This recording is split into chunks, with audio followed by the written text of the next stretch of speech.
When Israel was established, the Jewish population within the country was approximately 650,000.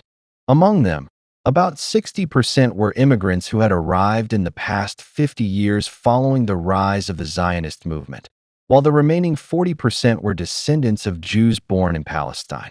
The Israeli Declaration of Independence explicitly stated that this newly established Jewish state would open its doors to all Jews.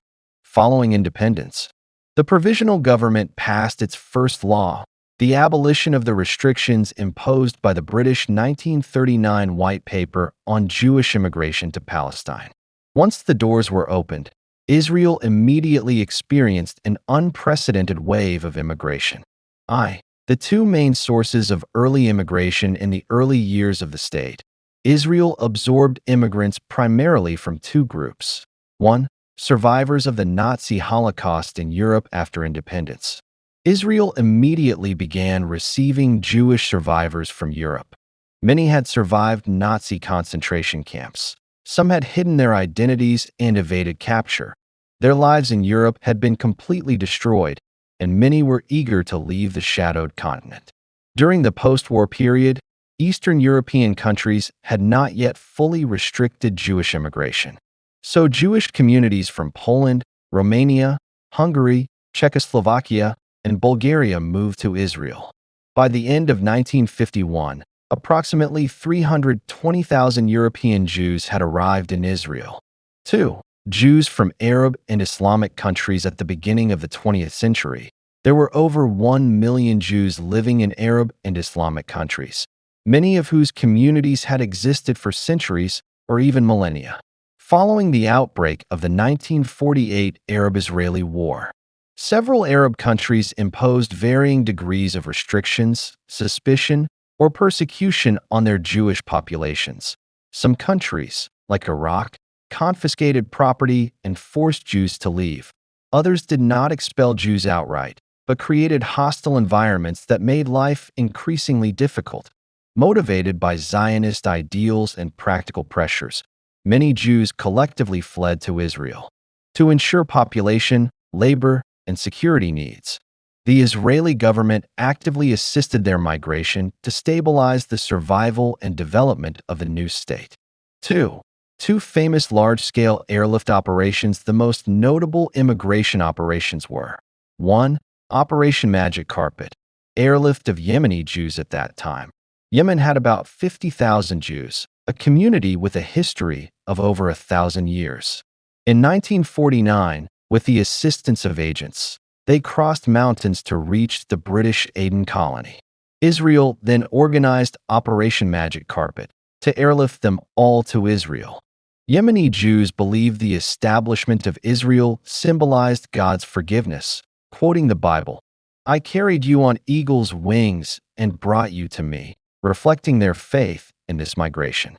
2. Operation Ezra and Nehemiah, airlift of Iraqi Jews. After World War II, Iraq had 130,000 Jews, with a community dating back to the Babylonian exile in 586 BCE.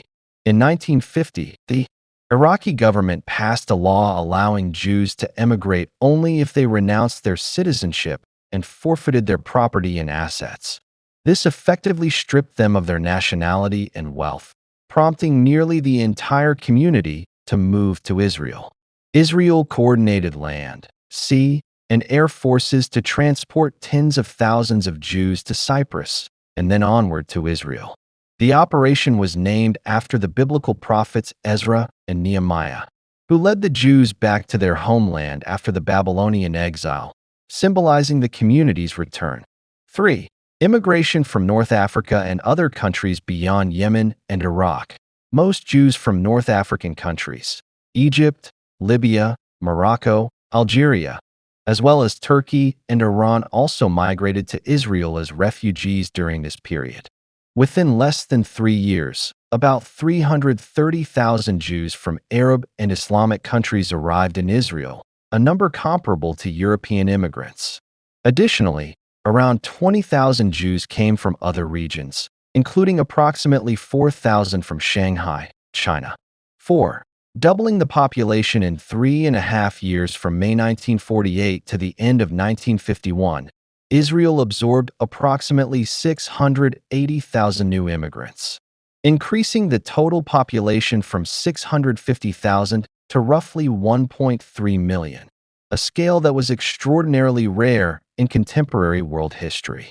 Faced with immense pressure, some suggested imposing annual immigration limits.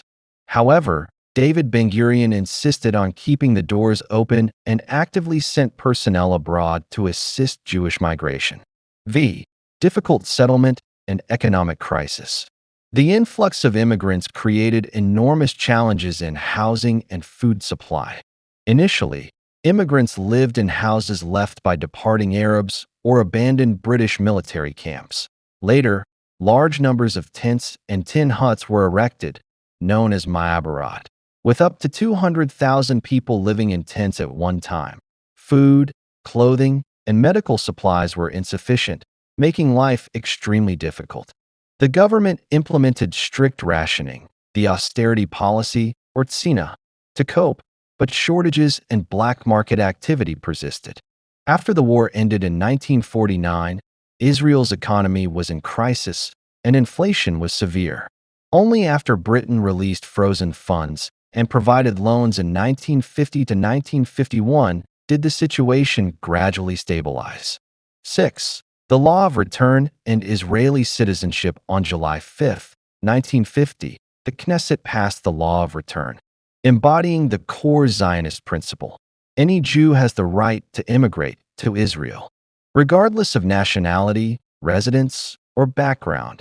Jews wishing to settle were granted immigration visas, unless they had engaged in anti-Jewish activities or posed a threat to public security. The Nationality Law of 1952 further stipulated, all immigrants under the Law of Return automatically received Israeli citizenship.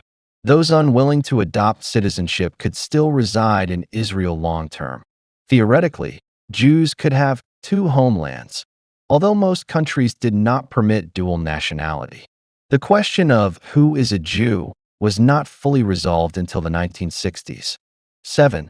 The status of Arab residents after the war. Approximately 156,000 Arabs remained in Israel, primarily in Galilee, Haifa, Jaffa, Jerusalem, and the Negev. Due to high birth rates, their population nearly doubled over the following decade. In the early years, amid post-war chaos, Israel maintained British-era administrative practices, placing Arab-majority areas under military administration. In 1952, the nationality law clarified their citizenship, granting them civil rights and autonomy in internal matters such as marriage, education, and culture. However, despite legal equality, in practice they faced restrictions under the military administration, which limited their freedom of movement, assembly, speech, and press.